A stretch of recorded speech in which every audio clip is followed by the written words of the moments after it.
Hi, Mr. Lofton here. Just wanted to share some quick tips on how to be a little more organized on your iPad. Today I'm going to share two things. Number one, I'm going to share how to add a very frequently used website to your home screen. And then two, I'm going to show you how to organize apps into folders. That way you or your students can combine different apps by subject area or by class, depending on the student's individual organizational needs. So first off, as you can see here, I'm at a school homepage, and one site that's visited a lot by students is actually the student resources page, and you can see that here on my screen. So instead of having to type this in each time and navigate to this page, it might be wise to go ahead and create a home icon for this page. How you're going to do that is use the share or export button in the top right of my screen. I'll click that, and now you see that I can add to home screen.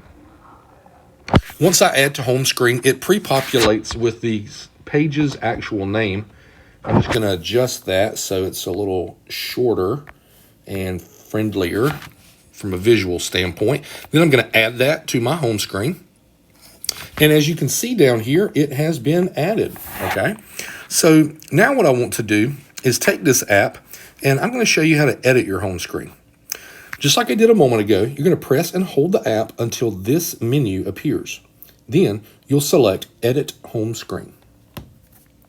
Now when you do that, these apps are going to dance around.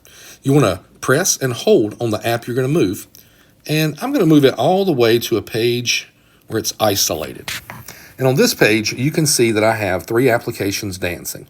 2 of them are Google related, and 1 is the link to my student page. I want to combine them all together.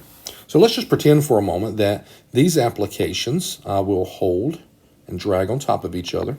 Let's just pretend that these applications are all going to be used for my second period class. While that file folder is dancing, you see it's called reference right now. And what I'm going to do is make sure that it's still dancing. I'll click on that folder, and while it's dancing around, I can change that word from reference to, let's just say, second period. All right, maybe that's where I'll need these apps the most. When I'm done, I can simply click the word done on my keyboard, and then I can press anywhere on negative space to close that large folder screen. Now I still see that folder dancing. If I click done in the top right, my home screen is saved. When I open that folder, I have only the icons I need for second period, including a direct link to my student page that I made earlier. So those are just a few ways to be able to organize, to include frequently used websites on your homepage, and also how to organize your homepage by subject or schedule of your day. I hope this was helpful. Thanks.